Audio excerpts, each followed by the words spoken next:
So I was like about to go all the way off after episode 2. And I was like, you know what? Let me wait until episode 3 before I go off. I'm glad I waited.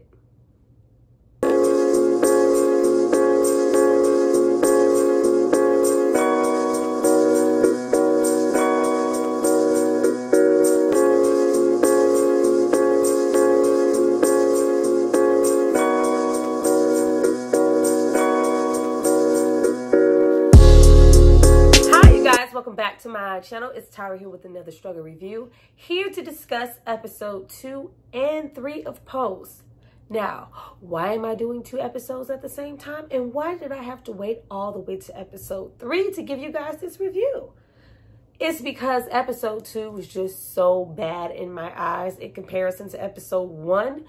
It just was, you know, leading me on to a path of destruction and a really stank review.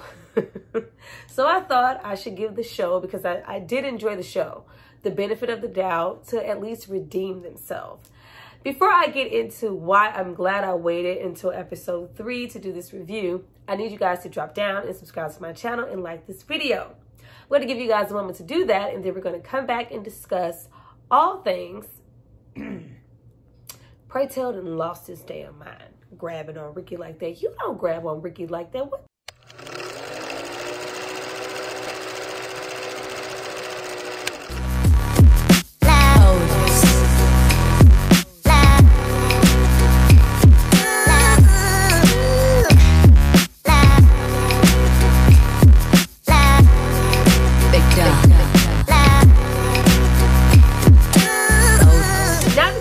Hopefully subscribe to see more of me. Let's get into this show. Now, I really did not like episode 1. So when we got here to episode 2, the interventions episode, and the writing was still, you know, gone by the wayside, I just everything here in this episode, especially the beginning, just seems so redundant because we're so focused. You have Blanca, you know, Super Blanca, who's always worried about someone. Her giving so much attention to Pray Tell at that moment, and just kind of the way that the writer set up to no longer have Damon on the show. And it's like, you know, he relapsed and he's living with an uncle and all these. I was like, what? It is just so out of character for Damon to just leave off that way. Though he did have to leave the show for his own personal reasons, I just feel like it could have been written better than that. It was just so like, what? And then we get into this intervention with this counselor and them writing notes and how are we going to pay for this? And I'm worried about Pray Tell and his alcoholism, and he's out of control. And I'm just sitting there like, we have 2 addicts in the circle, 2 known addicts. It's as if everyone constantly around them in the friends group know about Angel and Lulu and their drug habits. Everybody knows except for Blanca. But you know, it just didn't make any sense for everybody to rally for Pray when you have 2 to 3 people in your immediate circle also whose life is going to shit. It's like, y'all send everybody. And then we get into the gang rallying together to pay for Pray Tell, you know, going to rehab through the ballroom and, you know, winning. And we have this whole, you know, montage with this tired ass montage with Elektra, you know, this, you know, boot camp of, you know, get it together and dance moves. And it's just so much, you know, 90s music being put on display. You know, we have little moments with Lulu doing another sad love song, and the Toni Braxton and the whole thing. And you got, you know, you got to show me love. We got all the good 90s songs here. And I felt like they were trying to overcompensate for the bad writing in the show as far as episode 2 is concerned, with, you know, songs and be like, oh shit, like we just listened. No, girl, I was paying attention to that writing. This does not make any damn sense. I just do not like, it's like the show is like stuck in limbo as far as which year they're in, the costume choices, everything just looks really like sized down from season 2, and it looks kind of cheap. I ain't like it. Then, you know, after we get into Elektra informing Lulu, like, girl, I know what you're doing. Because, you know, everybody knows that these girls are on crack except for Blanca. I know what you're doing. Like, you need to go take care of yourself and blah, blah, blah. Because, you know, we just don't know what to do with Lulu's character. She's either really up or really down, or is poor Lulu. But we get into Angel and Lulu going on this whole, you know, this crack thing. And it was giving tired. Like, the way that it was written to be so casual. And it's like, well, it was like, you know, making the jokes, like her getting, you know, UCLA and getting the names wrong. And girl, you look dry, you look dusty. Like, huh, what, who, me? Like, this is not a funny situation. Like, I mean, it was funny, but it wasn't funny. And we get into, you know, Poppy recognizing that Angel is on something and giving her those prep talks that he always gives her to try to, you know, make her feel like, you should feel blessed. Look at what we have. You're always like, I'm tired of them talks. Like, no. Poppy, you could do better. And then after, you know, we get into Blanca getting ready to meet Christopher's parents, and we have Angel yet again lying to Angel. Because, you know, you're looking a little thin. Everybody needs to eat. Just Blanca equates every problem to somebody needing to eat. And you need to come to mother's house and let me feed you because you're looking a little frail. Because everybody knows that everybody's on drugs except for Blanca. But we get into, you know, her meeting the parents. And it's, you know, it's standard, predictable things for, you know, 1994. It's, you know, now we have a hard time explaining these things to certain generations as to, oh, you like a trans person, or you're gay, or you non-binary. Like, so then nothing happened that, you know, just shocked us to where, like, oh, Christopher, he's, you know, not hiding her or not or whatever, but his parents are this. They're, you know, against it. Of course, Blanca's relationship is not giving me anything. Like, is it just me? So far, Blanca's relationship with her man, like, it was, you know, the tea. It was like, she got a man, you know, now that the shock is wearing off, it's just like,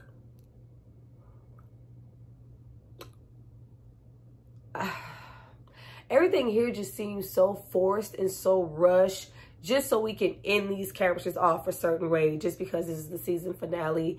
And it just goes to what we were all thinking when we were, oh, this is the season finale. Like, there is so much more to be told between then and what we got before. It just seems like it's all colliding and not making for a cohesive story, and it's making me so uninterested.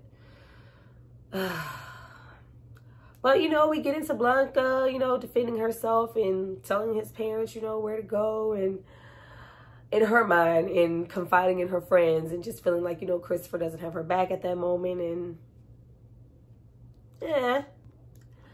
Now, aside from us getting into the ballroom and Elektra giving her that "you are my daughter, you are everything" speech, love Elektra, she's always going to bring it. We get into Pray Tell and his relationship with his friend. Now, we get into Pray Tell, period. He's, you know, drinking his life away and all those things. But we get into his friend character, who's always been, you know, very prominent at the ball. I believe he was a judge on some seasons. And now, just the same as Cubby, he's, you know, diagnosed, and he's, you know, dying, and his health is failing. It's just like we just sprinkled, you know, diagnosis on characters who didn't have it before, because I don't recall him being diagnosed before. So just to see it here in Pray Tell, you know, kind of forming a pact with him to, you know, if you can, you know, we'll keep going together, girl. I'm here to get you out of this apartment. Let's go to the balls. And then we get into the ball. Like,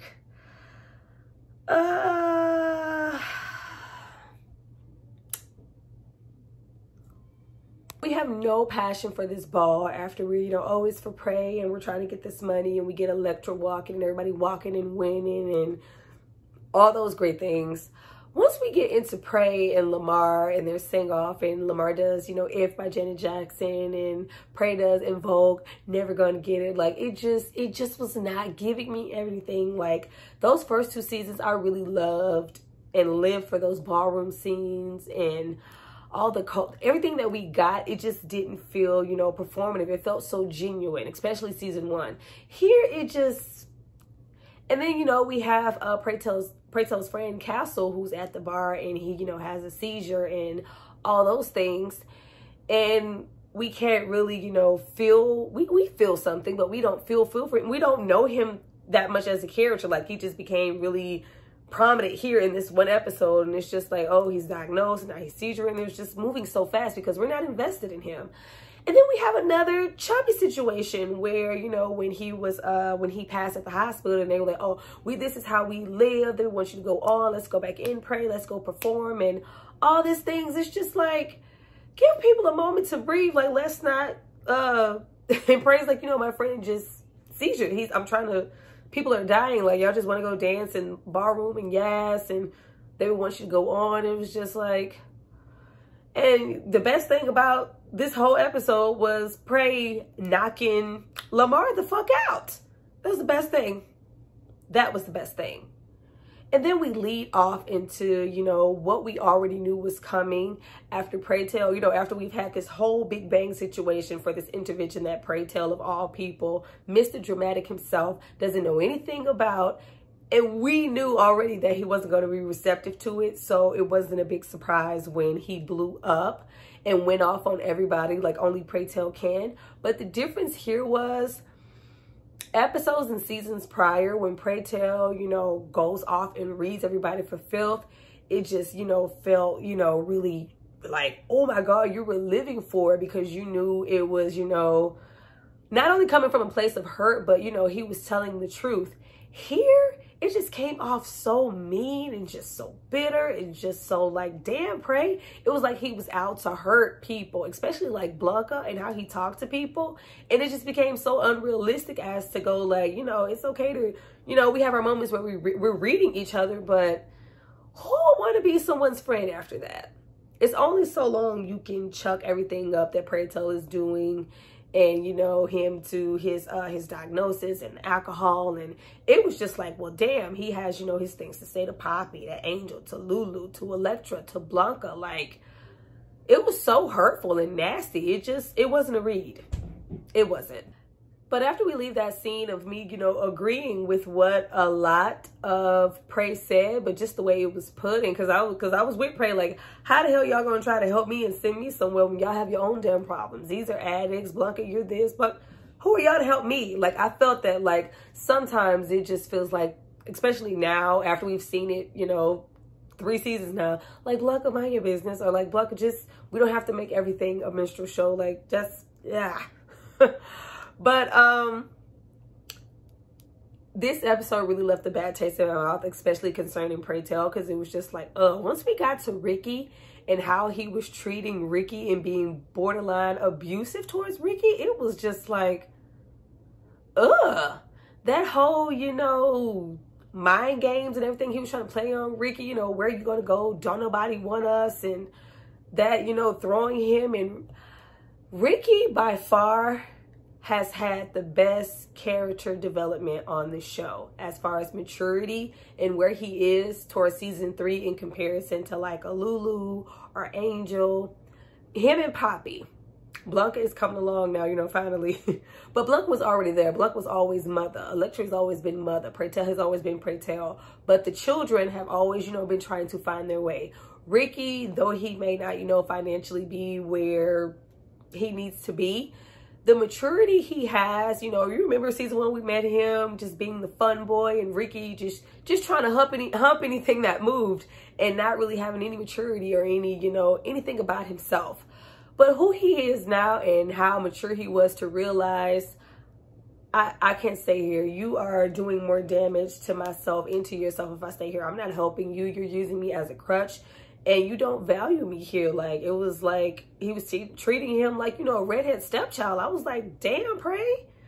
And the fact that he, you know, didn't fall for the dog and pony show and the, I just need you, I don't need you to go, and Pray, get the fuck out. I was like, the fact that Ricky left, I was like, yes, Ricky.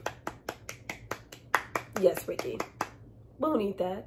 None of that. Now, we end off the episode with, of course, Ricky leaving and Blanca and Christopher situation of, you know, Blanca finally speaking her piece of saying, you know, because Christopher kind of at the table was giving, you know, a little shame when he was trying to, you know, talk for Blanca, and you know, say what her job description was and like, are you embarrassed? But once, you know, they had that second meeting and Blanca, you know, blurted out, you know, is it because I'm a transsexual? Like, it was like, yes, let's get the conversation going. Let's not have a whole season of, do they know I'm a girl or a boy type situation. And I'm glad that they aired that out. And you see Christopher be, you know, the man of perfection and take Blanca's side and tell his parents, you know, they need to do better and, you know, take her hand and walk off to the damn sunset. We also get into another thing I like, which was Angel maturing and, you know, saying, hey, Lulu is Lulu. I'm going to take my ass to rehab. I was so glad to see that here because I didn't want to suffer through former episodes of her, you know, being turned out, which is that what we're going to get with Lulu? I don't know. But that was good, you know, to see her make that decision. Thank you. Thank you for giving me something. We end off with, of course, a meeting of the minds between Prey and Blanca. And before that, we have a meeting with Castle, the friend, because Prey, he say, you know, if I was going to off myself, I would go to, you know, this lavish hotel. And it's supposed to be really intense, but I wasn't invested. And they have this whole breakdown and they go, I want to live, and they're crying. And the acting was kind of choppy to me. So I was like, I want to live. I was like, okay, okay. But we end off with, you know, Blanca always, as she always does, accepting Prey back and forgiving him and ensuring him that, you know, their relationship is tighter than ever, and her taking him to rehab and that whole thing. And that was it for that episode. Didn't do much of anything for me. I absolutely did not like much about the episode. I love that Ricky left Prey. I love that. Now, do I think that the show redeemed itself with episode 3? Let's find out. Now, getting into episode 3, I do feel like we got back to a lot of what we loved about Pose. We get back into focusing in on our main characters and them finding their way and getting into why they even gravitated towards ballroom, why they are who they are today, and what was so great about ballroom culture in the first place. Was episode 3 perfect? No, but after episode 1 and 2, I'll take it. Like, it was, it felt like a cry back to where we've come from. Now, getting into the episode, this episode, The Trunk, is all about Elektra. It seems like we should have gotten this episode a while ago. We get into where Miss Elektra comes from, and we see right away, even dropped from the 70s, Elektra knew her, walking on the street, whole prostitute, already knew who she was, already serving the standard of, I'm still not taken, I need you to get this, this, this, and this, still being Miss I Want It All, on the street selling herself. I was like, if this, with her afro. Now, when we get into, you know, her setting her standards and realizing since her friend lost her keys, she can't change. And we realize that, you know, she's still staying with her mother, who is, you know, Tasha. I can't go back home to Tasha. You don't know Tasha. Tasha is very much against all of this. So once we got in and we actually saw her mom, I'm nitpicking, but I really wish that they would have used a younger actress to play Elektra, so that the dynamics of the mama-daughter struggle could, mama-daughter son struggle could be, you know, really evident, because I just was looking at them like they could be sisters. They just look really close in age to be, you know, and we get, you know, hey, Dwayne, is that you coming in here, sneaking in here? It was, you know, oh, Dwayne, Elektra name is Dwayne. It was, you know, the exchange was very good. The actress who portrayed her mom was very great. You saw right away, like, it was fumes coming off of her on that sofa, just at the thought, like, you have the audacity to come in here with that on. Like, you saw immediately what Prey Tell probably had been dealing with for a very big chunk of her life, was a mom not seeing her son for who he was and embracing him. And you get into, you know, the abuse. I'm like, damn, how long? Because he got real abusive. I was like, I feel like, you know, they've been here before, but this is just her first time really coming into the house in the drag. We get into her, you know, being thrown out with absolutely nothing, and her, you know, putting on that, like, this is who I am. You can accept me. And you see Elektra really, you can really see the bottom of why Elektra is the way that she is, from the background that she's coming from, and, you know, not having anything, not having anyone accept her, nowhere to go, kind of tossed out into the cold. And that's why she is who she is today. I love the opening. Wish we had a younger actress so it could give us a little bit more tea, but I loved it. But right after that, we get into what we love about the show and what we love about, you know, the houses and them being about family. After Elektra is arrested, you know, in her phone sex, it was giving girl 6. It was giving 6 for sex. It was, you know, her little whole 69 business and selling phone sex. So look at Elektra. She has her own thing happening. She's just so ahead of her time. We get, you know, these officers coming in prior wanting to know, you know, about the hellfire, and they want names and they want this. And of course, Elektra being Elektra, like, I don't have to comply with anything. But once they told her, you know, okay, well, while you're not talking to us and wanting your lawyer, we are going to search everything you own, and we're going to search your apartment. And it's like, oh, now you remember last season they had that whole Paris is with the whole show is, you know, homage to Paris is Burning. But you got, you know, that body in the trunk from that John that died, and that whole thing. And we get into, you know, her situation with Blanca, and Blanca having her back and going to get that trunk before, you know, somebody finds it and Elektra goes to jail for life. That whole thing I really liked. I really liked that we didn't get much Prey this episode because we needed a break from Prey. But we get into, you know, Ricky, who is now living with Elektra, and Poppy going, and her having to, it was so much togetherness this episode, her having to inform them, you know, this is what's in the trunk, this is what's going on, are you going to help me or not? And you see them all come together because they all can understand why the body was even in there and why she couldn't go to the police and what could happen if this body was found. So you go through them, you know, getting the body out, getting it down the street, getting it in the apartment. It was, you know, this episode was really interesting. It really felt like a throwback to, you know, that season 2, season 1 vibes that we were getting, because episode 1 and 2 wasn't it. So after Blanca gets the trunk, you know, home and hides it in the apartment, we get into the history of this trunk, which gives us a throwback and brings everybody together. This was such a nice episode. We got to see Lulu and Candy and Fresh Face Blanca. It was just like, oh, look at Candy.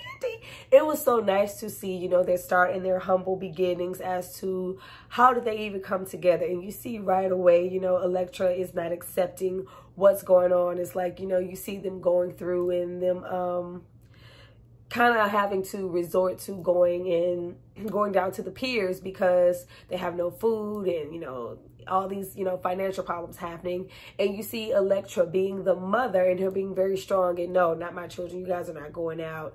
And you see, you know, that blossoming relationship between Blanca, because, you know, season 1, we immediately start off with the rift between her and Blanca because Blanca wants to go off and do their own thing. But it's nice to see why Blanca feels the way she felt about Elektra and why she's always been there to have her back regardless of how Elektra was happening, because she was this to her prior. But we get into, you know, Elektra getting all fine going down to the piers. I was like, look at Elektra. Look at her. And guess who we run into? Boy Angel. I was like, look at little Angel.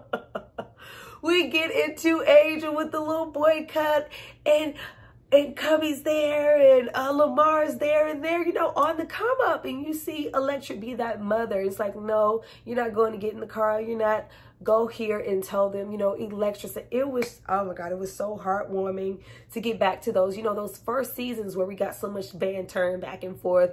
You know, Candy and Lulu was good for a comeback, like those things, and, you know, Angel, Lamar talking his shit. Like, it was so great to see them together. But once they, you know, all came back and them all sitting there, it was just, damn, it kind of felt like a final episode type moment. I was so hyped to see Candy and just to see everybody together at the table and her feeding them and letting them know, you know, we're the house of abundance.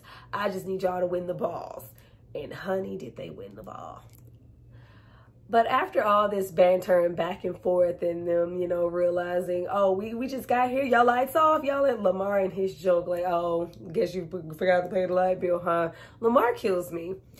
But we get into Elektra going back to the house, back to her mom, and them sneaking in, and you really get a bond between her and Blanca this episode. And it's like Blanca is seeing something in Elektra that everybody else isn't seeing. It's like she's always been there to be her backbone. I love Kandi. When Kandi said, I thought a bitch without a hammer said something, like that shit took me out. Like, here go Kandi with the good old hammer on deck. I absolutely loved it. But you get them in there, and Elektra getting all her things in her trunk, and, you know, so she could provide for her kids. And that relationship with her mom, you see that there is an inkling there for some change or for some connection. But after Elektra realizes, like, if I can't be my true self, I don't want to be anything at all. And she, you know, says, you know, I want everything. I'm not, you know, turning down. My whole life is about turning up. No, girl, bye. I was like... And then when she called him, I was like, bye, Tasha. I was like, you know, you call your mom by her first name, like, After we leave that, we get into, you know, flash forward, and we get into Christopher showing up at the house and him discovering the body and all those things. And Blanca, once I was like, damn, Blanca, just tell everybody it's a body in there. But she, you know, informs him also after Ricky and Poppy, you know, this is what we have to go through. This is why he's in there. And of course, because Christopher's perfect, he has Blanca's back and lets her know, you know, you don't have to do these things alone anymore. Not only am I going to help you with this body situation, I'm going to go with you to bail out Elektra. And once we do that and she's bailed out and we go through this whole situation of them kind of having this whole ceremony for the body and throwing the body in the river and shit, I was like, oh my God, this is so extravagant. I mean, you know, granted, she couldn't keep him in that closet much longer, but they had a whole, like, this is so murdery. But it was good. It had, you know, it set a standard for, you know, Elektra, you know, letting go of things and all those good things. And also for Blanca, standing relationship with Christopher, because Elektra was like, girl, damn, Blanca, you brought everybody, you told everybody. But it really informs Elektra, you know, you're not alone. We have your back. We are actually your family. Child, we have that flashback to the ball, and it's the whole fairy tale theme. When I tell you I screamed, I loved it. It made me remember why I love the show in the first place. I don't know if some extra funds went into this episode or what, but when we got into them, you know, getting that new apartment, that apartment that we're familiar with, and everybody going in, and it's all lavish, and you can see why Blanca always had so much respect for Elektra and the humble beginnings that Elektra came from. It was nice to see Elektra prior to, you know, her having her sugar daddy situation and her sex change and all those great things that happened in season 1. It was nice just to see, like, baby Elektra, everything. I mean, her ass has been everything, but everything Elektra. But we get into everybody. Well, you know, we see Angel and with her little cut, and Lamar and the whole fact, like, they was serving everything. And of course we have Pray Tell emceeing and going off, and they have their entrance, and we're the House of Abundance, and Elektra with the whole Maleficent, Sleeping Beauty, Apple. It was everything. Like, everybody just looks so awesome. It's so great. It just made me feel like season 1. I loved it. But after that, and we come back into the revelation of, you know, Blanca just really, because you see that she's held on to this picture of Elektra and her mother this entire time, because Elektra is just like overcome. Like, I just can't believe you guys did this for me. I can't pay you back. I can't. She just feels like she's in debt. But Blanca ensures her, this is for you. We wouldn't be here if it wasn't for you, you know, for you selling your things and, you know, putting us first. I love you. And she tells her, you know, she's proud of her for nursing. It was just like a whole full circle moment. I really like this episode. And I don't think it was a coincidence that Angel and Pray Tell weren't there. I really don't. This episode was very well-rounded and very thought out. There wasn't much that I didn't like about the episode. And I think if going into, you know, the episodes remaining, if we keep on the same path, hopefully the show will be savaged and we can end on a great note of a really great show that is just kind of going by the wayside. But you guys, that was my review for this episode, or these episodes. Tell me what you thought about the show at the bottom. You know, moving on, I just don't want the show to suck. Drop down and tell me what you guys think, and let's get the conversation going. I'll see you guys for my next video. Bye.